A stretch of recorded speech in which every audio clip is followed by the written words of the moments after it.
Hey guys, so I finally broke down and bought a Switch 2. And when I say that, I'm filming this in November. This probably won't be out till February or something. It doesn't matter. But honestly, I'm not even sure why, because really the only game I wanted for it was Mario Kart World, which, yeah, it's cool. It's Mario Kart, but to buy a console for one game is just stupid. So why did I? But on top of that, I brought it home, hooked it up, transferred everything from my Switch over to my Switch 2, and that's when I realized, oh yeah, it's just an upgraded Switch. And it's not just the Switch. I feel the same way about the PS5, the Xbox Series X. Everything just feels like an upgrade nowadays, and I can't be the only one. And it's not even just video game consoles. Everything just feels like an upgrade. My wife and I recently upgraded our phones. This is the Pixel 10. And honestly, we had the Pixel 7 prior to that. Prior to that, we had the Pixel 4, then we had the Pixel. That's how often we upgrade our phones because, I'm sorry, it's the same fucking phone. And honestly, when we had the 7, I forgot that we upgraded. I thought we still had the 4. That's how much I care. But even this, it just feels like a slight upgrade, and it's 3 models newer. Like, that's ridiculous. But even computers, like, it just, nothing feels new and exciting anymore. And that just kind of like bothers me. Now, you could make the argument that the PlayStation 2 was an upgrade of the PlayStation, but it didn't feel that way. It felt brand new and exciting. And also, like, now, obviously, like, graphics, I mean, they're fantastic. Don't get me wrong. Games look amazing, but I don't see, like, the same huge jump from, like, the PS4 to the PS5 that I remember going from the N64 to the Xbox, and I was like, what the hell is this? This is years better. And now it just, I don't know, yeah, the lighting's better, maybe the color's a little bit better, draw distance is a little bit better. Now it's more so about performance. And I can't tell you how frustrated I get when I turn on a fucking PS5 game or an Xbox Series X game. It's like, do you want to play in performance mode or what's the other one? I don't even fucking know. I don't want to pick that crap. Just make the game run on how capable the console is. That's what they used to do back in the day. Not always to the best effect, but I don't want to make that choice. This isn't PC gaming. Well, it pretty much is now, to be honest with you. But I don't want to make that choice. I don't want to sacrifice draw distance for 60 frames per second, which honestly, I don't even care about 60 frames per second unless it's like a fast-paced game. And I don't know. I don't notice this kind of stuff. On top of that, I could rant about this all day long. Is there really a big difference between the PS5 and the not the PS4?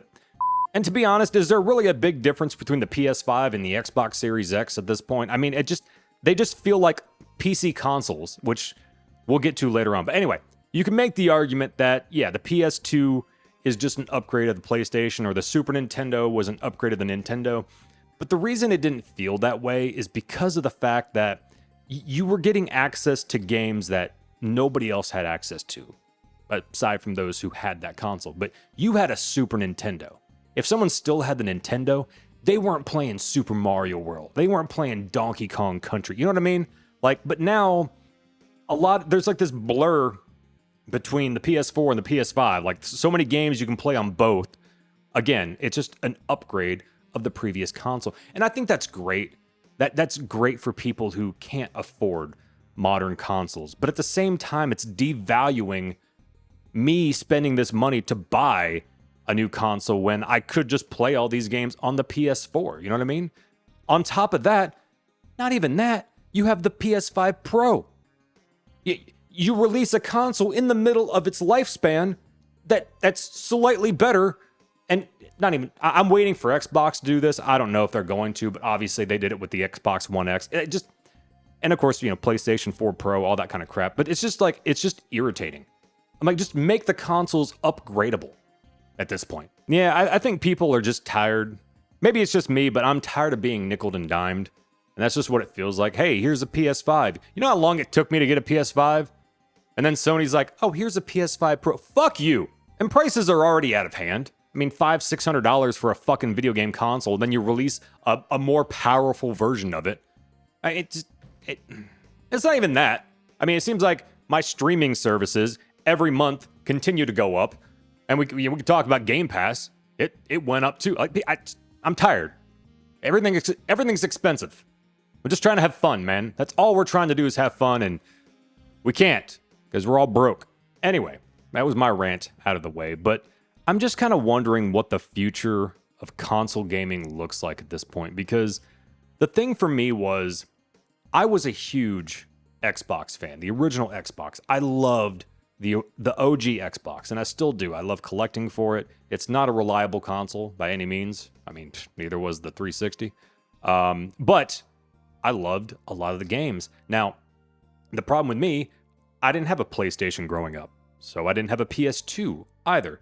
However, when my 360 crapped out on me back in the day, and I bought another 360, and that one crapped out on me, I switched to a PS3. And I fell in love with a lot of the console exclusives that were on the PS3. And that's kind of why I've stuck with PlayStation since. Honestly, because there's not really a lot of console exclusives for the Xbox that I care about. I mean, Halo, I've played Halo 3. That was about it.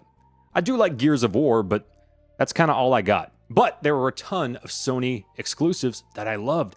But now, if you go to Wikipedia and look up console exclusives on the PS3, there's a ton. But then you look up the PS4, there's significantly less.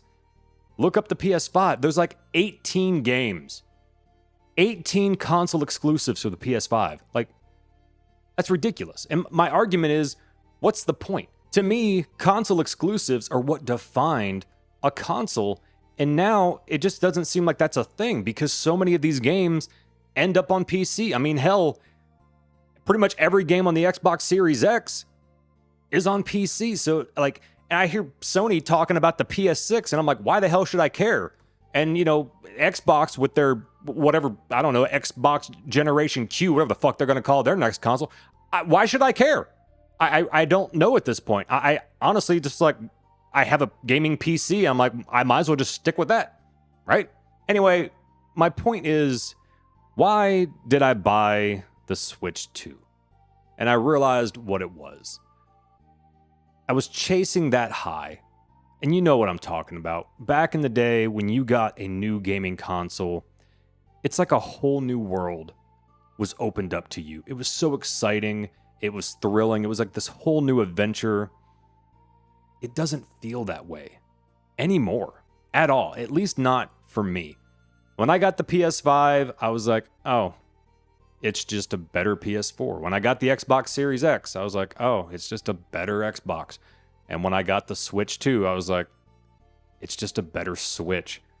And I'm kind of tired of that. And honestly, I was like, when was the last time I felt that high? And honestly, I remember getting the Wii, of all things. Say what you want about the Wii. Yeah, there was a shit ton of shovelware and all that kind of crap. But I can't tell you like how many precious memories I have of me, the wife, and friends just hanging out, having a couple of drinks, playing Wii Sports, primarily Wii Bowling. I mean, those are priceless memories, and it felt new and exciting. And yeah, they took the gimmick too far, don't get me wrong, but it did. It felt new and exciting, and yeah, the Wii U, it didn't, but the Switch felt new and exciting, but weirdly enough, I was excited when they announced the Switch 2, because I was like, yeah, it's such a cool concept. I wish I had the Switch as a kid, because I grew up in Pennsylvania. I moved down to Tennessee when I was a kid, and my family and I would make that trip home twice a year. It's a 12, 13-hour drive, one way.